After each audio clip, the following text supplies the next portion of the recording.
Hello friends, welcome back to our channel share की तबीयत bull और बियर। तो फ्रेंड, आज हम देखने जा रहे हैं कुछ ऐसे मार्केट के न्यूज़ और ऐसे रिजल्ट जो कि बैंकों से आए हैं, और वो भी पब्लिक सेक्टर बैंकों से। तो फ्रेंड्स, ये रिज़ल्ट देखते हुए मेरे को खुशी हो रही है, पर जो कि हम बोल रहे हैं कि डॉलर और रुपीस का जो रिलेशन जो कमज़ोर पड़ रहा है, यानी रुपी कम हो रहा है डॉलर के हिसाब से, और डॉलर बढ़ रहा है। तो उसके कारण थोड़ा गम हो रहा है। तो ये दो ऐसे पहिए हैं जो कि कभी खुशी कभी गम जैसे परिस्थिति बना रहे हैं। तो फ्रेंड्स, चलते हैं न्यूज़ पे। तो कंटेंट हम देखने जा रहे हैं कि फियर अभी फिर से चालू हो गया है कि रुपी फर्दर डिक्रीज हो चुका है और डिप्रिसिएट हो सकता है करके। दूसरा, एसबीआई जो है वो उन्होंने क्वार्टर 2 का रिज़ल्ट यानी रिज़ल्ट डिक्लेयर किया है, और बैंक ऑफ बड़ौदा ने भी क्वार्टर 2 का रिज़ल्ट डिक्लेयर किया है। तो फ्रेंड्स, फर्स्ट न्यूज़ आ रही है कि फियर बढ़ रहा है कि रुपी डिप्रिसिएट होने का। ओके, वो 83 तक जा सकता है। तो ये क्यों हो रहा है कि यूएस फेडरल जो रिजर्व्स है उन्होंने क्या किया कि इंटरेस्ट रेट बढ़ा दिया। ओके, क्योंकि उधर इन्फ्लेशन बढ़ रहा है। ओके, तो 75 बेसिस पॉइंट से इंटरेस्ट रेट बढ़ा दिया। तो उधर जो कि अपने फॉरेन इन्वेस्टर्स है इंडिया में, वो पैसा निकाल के उधर इन्वेस्ट कर सकते हैं, तो पैसा जा सकता है, ऐसा भी हो सकता है इंडिया से डॉलर में। तो सेकंड थिंग क्या है कि स्ट्रॉन्ग डॉलर हो रहा है उसके कारण, एंड वीक हो रहा है ग्लोबल मार्केट सेंटीमेंट। थर्ड क्या हो रहा है कि ऑयल प्राइजेस राइज हो रहे हैं on prospect of tightening supply. OPEC जो है ऑयल मार्केटिंग कंपनी, ओके, यानी जो ऑयल प्रोडक्शन मेंबर्स जो है ओपेक में, उन्होंने सप्लाई कट किया है, और कुछ जो सप्लाई करना यानी उधर ठहराव किया है। तो उसके कारण ऑयल प्राइस बढ़ जाएंगे, और रशिया जो सप्लाई कर रहा है उसके ऊपर कुछ सैंक्शन लगाए गए, उसके कारण प्रॉब्लम हो सकता है, ऑयल प्राइस इंक्रीज हो सकते हैं। तो उसका इम्पैक्ट हमारे मार्केट पे क्या हो सकता है। तो फ्रेंड्स, ये जो अ, यानी जो रुपया घट रहा है और डॉलर बढ़ रहा है, उसके कारण जो इंपोर्ट का प्राइस है वो बढ़ सकता है, और गवर्नमेंट के जो डेफिसिट के आंकड़े वो वाइडन हो सकते हैं, और उसका इम्पैक्ट बैलेंस ऑफ पेमेंट पर भी हो सकता है। सेकंड है कि reduces India's companies profitability reduce हो सकती है, जो कि मैन्युफैक्चरिंग कंपनी है उनकी, क्योंकि जो वो इंपोर्ट करते हैं और इंपोर्ट डॉलर में पेमेंट करते हैं, तो डॉलर बढ़ रहा है तो ज़्यादा पैसा देना पड़ेगा। थर्ड थिंग है कि increasing dollar impacted increase in inflation that reduce the purchasing power and monthly budget of ours. That means okay, ये क्या हो रहा है कि डॉलर का प्राइस बढ़ रहा है वो भी, और ऑयल प्राइस भी बढ़ रहा है, उसके कारण हमारे जो मैन्युफैक्चरिंग कंपनियां हैं उनकी कॉस्ट बढ़ रही है, तो वो किधर से तो रिकवर करेंगे। तो हमारी जो कंज्यूमर की जो परचेसिंग पावर है वो कम हो सकती है, और इंडिया में भी इन्फ्लेशन बढ़ सकता है, महंगाई बढ़ सकती है, इन्फ्लेशन यानी। तो ये ओके, तो उसके कारण मंथली बजट हमारा, ओके, वो भी इधर उधर हो सकता है। चौथा कारण है many essential commodities and intermediate goods price increases. जैसे कि ऑयल है, ऑयल यानी पेट्रोल डीजल, उसकी प्राइस भी फिर से बढ़ना चालू हो सकती है, और गेहूँ बोलो, ऑयल बोलो, ओके, ओके, तो उसके कारण भी उनमें महंगाई आ सकती है, और वो इंपोर्ट किया जाता है ऑयल ज़्यादा करके, तो मैन्युफैक्चरिंग में भी प्रॉब्लम आ सकता है। तो ये मैन्युफैक्चरिंग कंपनियां जो इंपोर्ट करती है उनके लिए निगेटिव है, बट जो एक्सपोर्ट करता है यानी आईटी कंपनियां, तो उनके लिए ये प्रॉफिटेबल है, क्योंकि वो डॉलर में इनकम लेते हैं, तो ये प्रॉफिटेबिलिटी ओके उनको मिल सकती है। से अभी हम आगे बढ़ते हैं। तो सेकंड न्यू यानी रिज़ल्ट पेश किया है एसबीआई ने Q2 का। उनमें नेट प्रॉफिट जो है वो 74% से इंक्रीज़ हो रहा है ईयर ऑन ईयर बेसिस, ₹13,265। ये सब आंकड़े जो है वो करोड़ में है, सीआर में है, तो 13,265 करोड़। इंटरेस्ट इनकम जो है वो 15% से बढ़ रहा है, इंक्रीज़ हो रहा है। तो वो भी रिपोर्ट किया है 79,859.59 करोड़ रुपीज़। ग्रॉस एनपीए, क्योंकि जो कि सरदर्द बने थे NP okay public sector bank के ओके, और पिछले कुछ क्वार्टर से ये जो एनपीए वो कम हो रहे हैं और प्रोविज़न भी घट रही है, इसके कारण शेयर के दाम बढ़ रहे हैं। तो फ्रेंड्स, ग्रॉस एनपीए कम हो गए 3.52% से। टोटल लोन बुक के वो वो भी डाउन है 4.90% से ईयर ऑन ईयर बेसिस पे। नेट एनपीए जो है वो भी डाउन हो गए हैं 1.52% ईयर ऑन ईयर बेसिस पे। वो है 0.80%। Okay, then number of mutual fund invested. Okay, SBI के शेयर में म्यूचुअल फंड ने जो इन्वेस्ट किया है वो 15 म्यूचुअल फंड है, और इनकी टोटल वैल्यू 179 करोड़ है। Then net interest income NII वो भी बढ़ चुका है, इंक्रीज हो गया है 12.83% से year on year basis. Domestic Neem that is net interest margin increase हो चुका है बाय 3.55% से ईयर ऑन ईयर बेसिस। तो फ्रेंड्स, ये चार्ट जो देख रहे हैं ये ये चार्ट जो देख रहे हैं उसमें पहले सितंबर 21 का है, यानी पिछले साल का, जून 21 यानी पिछले क्वार्टर का, और सितंबर 22 यानी करंट क्वार्टर का, और ईयर ऑन ईयर बेसिस पे क्या इम्पैक्ट हो रहा है, और क्वार्टर ऑन क्वार्टर बेसिस पे परसेंटेज में क्या क्या इम्पैक्ट हो रहा है वो दिखाई दे रहा है। तो ग्रॉस एनपीए मैंने बोला था कि कम आ चुके हैं, वो ईयर ऑन ईयर बेसिस पे 13.83% कम हो चुके हैं, और 5.71% क्वार्टर ऑन क्वार्टर बेसिस पे कम हो चुके हैं। नेट एनपीए जो है वो भी 36.49% ईयर ऑन ईयर बेसिस से कम हो चुके हैं, और क्वार्टर ऑन क्वार्टर बेसिस से 16.58% से कम हो चुके हैं। नेट इंटरेस्ट इनकम जो है वो 12.83% ईयर ऑन ईयर बेसिस से बढ़ चुके हैं, और 12.78 क्वार्टर ऑन क्वार्टर बेसिस से बढ़ चुके हैं। ऑपरेटिंग प्रॉफिट 16.82% से बढ़ चुके हैं ईयर ऑन ईयर बेसिस, और 65.61% से क्वार्टर ऑन क्वार्टर बेसिस पे बढ़ चुके हैं। प्रोविज़न जो है वो भी कम हो गई है, या 25.50%।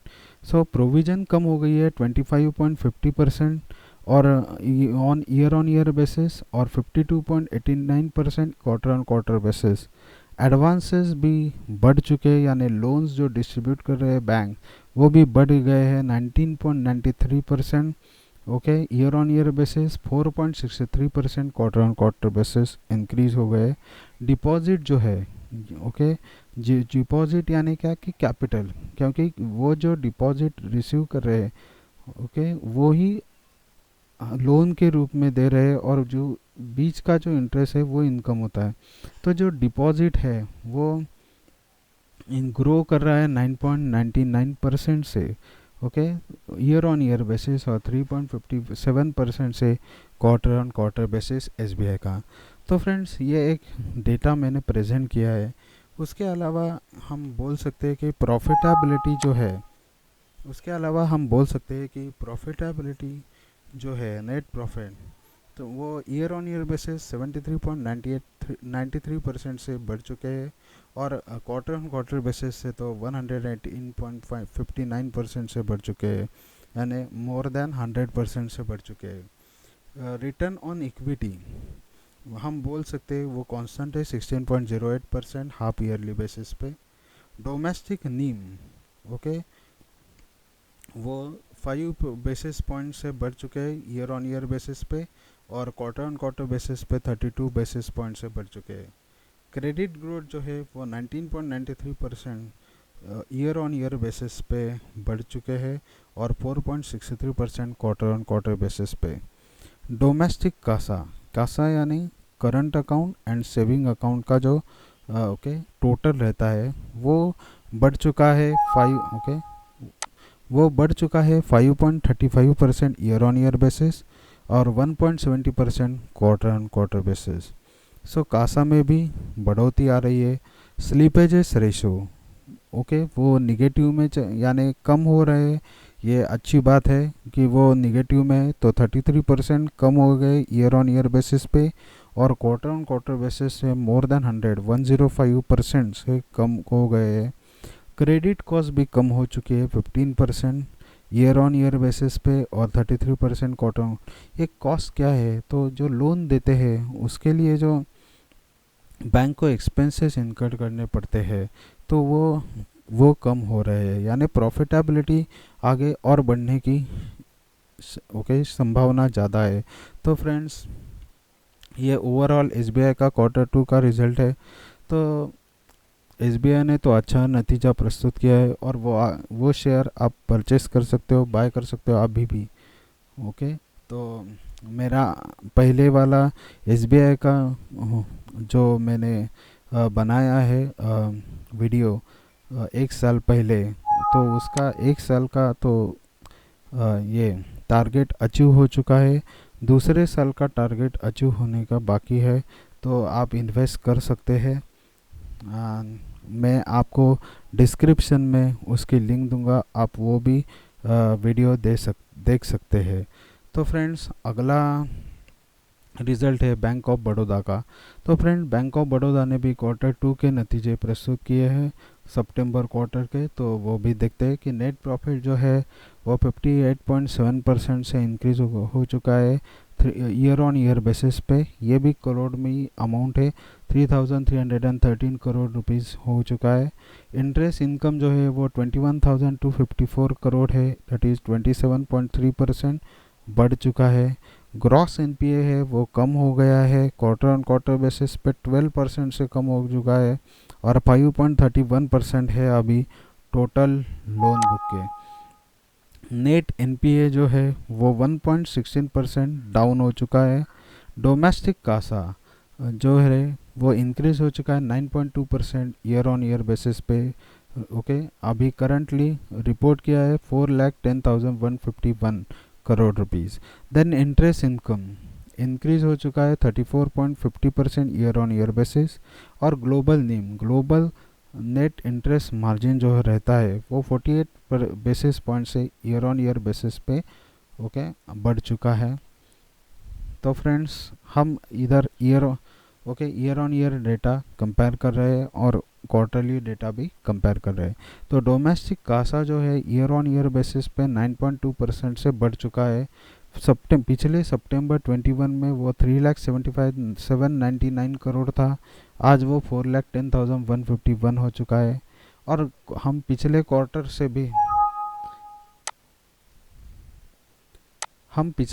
से भी कंपेयर करें तो जून 21 में वो 4,01,622 करोड़ रुपीस था, आज सितंबर क्वार्टर में 4,10,151, तो वो भी इंक्रीज हो चुका है।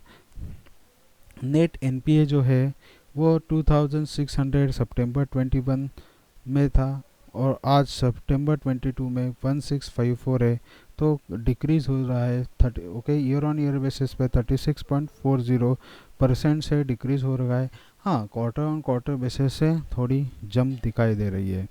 नेट इंटरेस्ट इनकम जो है वो ईयर ऑन ईयर बेसिस 34.50% से ग्रो हो चुका है और क्वार्टर ऑन क्वार्टर बेसिस से भी ग्रो हो चुका है, क्योंकि जून क्वार्टर में रिपोर्ट किया था 8,838 करोड़ रुपीस, सितंबर क्वार्टर में 10,174 करोड़ रुपीस, तो वो भी ग्रो हो चुका है। देन ऑपरेटिंग प्रॉफिट जो है वो ईयर ऑन ईयर बेसिस पे 6.40% से ग्रो हो चुका है। तो जून 2021 में वो 4,528 करोड़ रुपीस था, सितंबर 22 क्वार्टर में वो 6,031 करोड़ रुपीस है। So quarter on quarter basis पे भी वो इम्प्रूवमेंट दिखा रहा है। प्रोविज़न जो है वो कम हो चुके हैं 40.90% से ईयर ऑन ईयर बेसिस, और कोई क्वार्टरली बेसिस पे भी कम हो चुकी है। पिछले क्वार्टर में 1685 करोड़ रुपीस था, दिस क्वार्टर 1628 करोड़ रुपीस है। डोमेस्टिक एडवांसेस जो कि लोन दिए हैं वो भी ग्रोथ हो चुके हैं 15% ईयर ऑन ईयर बेसिस पे, और क्वार्टर ऑन क्वार्टर बेसिस पे भी वो इम्प्रूवमेंट दिखा रहा है, क्योंकि जून 21 क्वार्टर में 6,95,493 करोड़ के एडवांसेस बांटे गए थे। तो सितंबर 22 में यानी दिस क्वार्टर में, करंट क्वार्टर में 7,16,737 करोड़ इतने लोन बांटे गए हैं। डिपॉजिट जो है वो 10.9% ईयर ऑन ईयर बेसिस पे बढ़ चुके हैं, ओके, और क्वार्टरली भी बढ़ चुके हैं। डेटा आपके सामने है। तो फ्रेंड्स, ओके, और उसके अलावा कुछ डेटा है वो मैं आपको बता दे रहा हूँ कि एडवांसेस जो रजिस्टर किए हैं वो ग्रोथ दिखा रहे हैं 19% से, ओके। रिटेल एडवांसेस जो कि हमारे जैसे इंडिविजुअल लोगों को दिए जाते हैं वो भी ग्रो हो रहे हैं 28.4% से। Gross net, okay, gross NPA, non performing asset बोलते हैं एनपीए को, कि जो लोन रिकवर नहीं होते वो एनपीए में जाते हैं, तो वो 5.31%, reduction of 280 basis point year on year basis and 95 basis point quarter on quarter basis। Net NPA जो कि 1.16% है वो रिड्यूस किए हैं 167% basis point year on year basis, 42 basis point quarter on quarter basis. Net interest income जो है वो बढ़ चुका है 34.5% year on year basis and 15.1% quarter on quarter basis. Return on asset improve to 1.01%। Return on equity increased by 554 basis point year on year. Then slippages ratio declined to 1.53% as against 2.45% year on year basis. The provision at 91.73%, including TWO, कुछ TWO करके company होगी या और कोई हो गए loans, वो bad debts हो चुके हैं, तो उसकी प्रोविज़न जो की है उसके कारण प्रोविज़न बढ़ चुके हैं, वो 91.73% है। एंड उसके अलावा यानी वो कम किए TWA का प्रोविज़न, तो नॉर्मल प्रोविज़न बोल सकते हैं हम 79.14% है एक्सक्लूडिंग TWO। क्रेडिट कॉस्ट जो है वो जैसे थे वो 0.79% है। तो फ्रेंड्स, ये भी बैंक ऑफ बड़ौदा ने जो प्रेजेंट किए नतीजे वो भी अच्छे हैं। ये TWO का जो ओके प्रोविज़न है वो छोड़ के, तो बाकी का रिज़ल्ट तो अच्छा है। तो फ्रेंड्स, बैंक ऑफ बड़ौदा ने भी एकदम अच्छे नतीजे प्रस्तुत किए और खुश करने वाले नतीजे हैं। तो फ्रेंड्स, प्लीज़ लाइक कीजिए, कमेंट दीजिए, क्योंकि मेरे को भी इम्प्रूवमेंट की ज़रूरत है। तो क्या इम्प्रूवमेंट करनी चाहिए वो भी आप बता सकते हैं, और आपको कुछ शेयर पे या और रिसर्च चाहिए किस, तो वो भी मेरे को बता सकते हैं। और प्लीज़ सब्सक्राइब कीजिए, क्योंकि नॉन सब्सक्राइबर ज़्यादा देखते हैं पर सब्सक्राइब नहीं करते, तो प्लीज़ सब्सक्राइब कीजिए, ये एक रिक्वेस्ट करता हूँ मैं। थैंक यू, धन्यवाद।